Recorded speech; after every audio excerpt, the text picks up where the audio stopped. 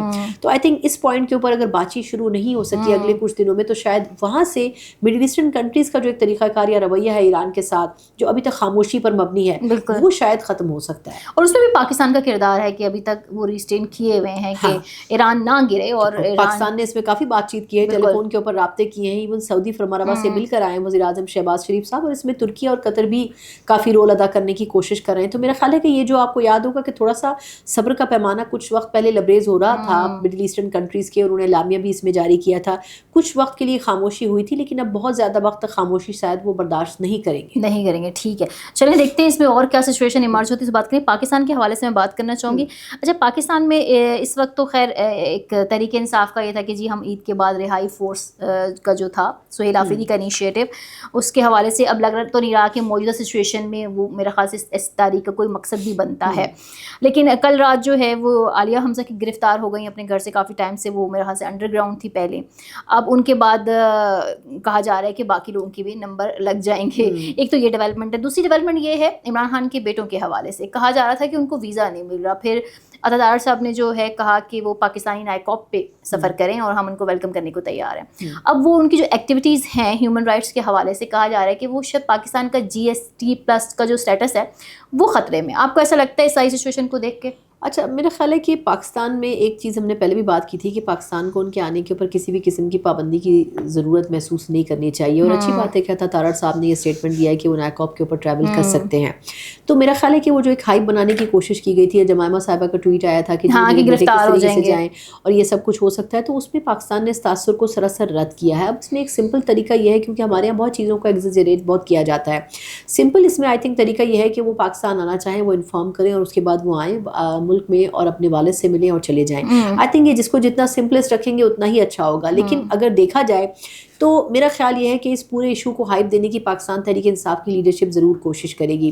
اور اس میں اب کچھ عناصر ایسے بھی ہیں جو کہ ان کے دائیں بائیں ان کے بیٹوں کے نظر آ رہے ہیں. ہم دیکھ رہے ہیں UK کے اندر جو وہ عناصر ہیں جو کہ پاکستان کے خلاف ہیں، پاکستان کو سپورٹ نہیں کرتے اور پاکستان کے خلاف پروپیگنڈا کرتے ہیں. تو اس کے اوپر بھی ڈیبیٹ ہو رہی ہے. ہم بہت زیادہ تو اس پہ بات نہیں کریں گے، لیکن یہ بھی دیکھنا ضروری ہوگا جمائمہ صاحبہ کو اور ان کے بیٹوں کو کہ ان کے ساتھ جو لوگ کھڑے ہوئے ہیں جب وہ اپنے والد کی بات کر رہے ہیں تو پھر وہ لوگ کس مفاد کے تحت خان صاحب کے بیٹوں کو سپورٹ کر رہے ہیں. کہیں ایسا تو نہیں ہے کہ وہ لوگ ہیں جو کہ پاکستان کے خلاف زہر اگلتے ہیں مختلف پلیٹ فارمز یا مختلف تنظیموں کے سامنے. تو آئی تھنک اس میں اتنا GSP+ اسٹیٹس کی طرف بات نہیں جا سکے گی، کیونکہ اس وقت کے سینیریو میں پاکستان جو کردار ادا کر رہا ہے پیس کے لیے اس کو مد نظر رکھتے ہوئے اور خاص طور پر پچھلے کچھ عرصے میں ٹیررزم کے حوالے سے پاکستان نے بھارت کے خلاف جتنا ایک کیس اپنا تیار کیا ہے، اس کے بعد بہت مشکل ہوگا یہ فیصلہ کرنا کہ فوراً سے اس قسم کا اسٹیٹس واپس لیا جائے. کیونکہ اب ویسٹ میں بھی یہ فلاسفی پینیٹریٹ کر چکی ہے کہ اصل جو ٹیررزم کی جڑ ہے وہ افغانستان کے اندر ہے. ہر تقریباً انٹرنیشنل پلیٹ فارم کے اوپر ہر انٹرنیشنل تھنک ٹینک آرگنائزیشن جو ہے وہ اس بات پر کنونس نظر آتی ہے کہ ٹیررزم کی شروعات افغانستان کی روٹ سے ہو رہی ہے، سرزمین سے ہو رہی ہے، اور اس کی فیسیلیٹیشن جو ہے وہ بھارت کی طرف سے ہو رہی ہے اور اس کے جو براہ راست اثرات ہیں وہ پاکستان کے اوپر پڑ رہے ہیں. تو میرا خیال نہیں ہے کہ اس ایکسٹینٹ تک یہ بات جا سکے گی. اچھا، میرے لاسٹ آپ اس کا جواب دے دیں. عالیہ حمزہ جو کہ تھیں گرفتار ہو گئی ہیں، اب کہا یہ جا رہا ہے کہ ان کے پاس تو اپیل کا ٹائم بھی نہیں رہا نا، اب ان کو اپنی سزا بھگتنی پڑے گی جو ان کو 10 ایئرس کی وہ ہوئی ہے. اس کے بعد باقی بھی لوگوں کا نمبر ہے، مراد سعید اور جتنے اور لوگ ہیں، شبلی، فراز، عمر ایوب صاحب. ویسے ایک طریقے سے دیکھا جائے تو انفارچونیٹ ہی ہوگا، کیونکہ پاکستان تحریک انصاف کی لیڈرشپ ماضی میں بھی عالیہ حمزہ صاحبہ کو میں بڑا رسپیکٹ کرتی ہوں، کیونکہ وہ بڑی اسٹرانگ خاتون ہیں. انہوں نے بڑے طریقے سے اپنی جیل گزاری لاہور میں بھی، اور وہ بڑی ایک مطلب تحمل مزاجی کے ساتھ رہیں، اور انہوں نے وہ پورا پروسیس، انہوں نے کہیں یہ نہیں کہا کہ میں خاتون ہوں، وومن کارڈ استعمال کروں اور میرے ساتھ زیادتی ہو رہی ہے. لیکن آئی تھنک کچھ چیزیں ایسی ہیں جس کے اوپر پاکستان تحریک انصاف کو انڈرسٹینڈ کرنا چاہیے کہ ان کا جو طریقہ کار ہے، طرز سیاست ہے، وہ ان سیاسی لیڈران کے اوپر بھی اثر انداز ہو رہا ہے جو کہ اچھے لیڈران میں شمار کیے جاتے ہیں. اب شبلی فراز ہو گئے یا عالیہ حمزہ ہو گئی، ایسی شخصیات ہو گئی، یہ وہ شخصیات ہیں جو کہ پولیٹیکل ورکرز ہیں. تو اگر پولیٹیکل ورکرز بھی آپ کے غلط فیصلوں کے زیر اثر آ رہے ہیں تو پھر اس کا مطلب یہ ہے کہ آپ کو اپنے طریقہ کار کو تبدیل کرنے کی ضرورت ہے. Thank you very much.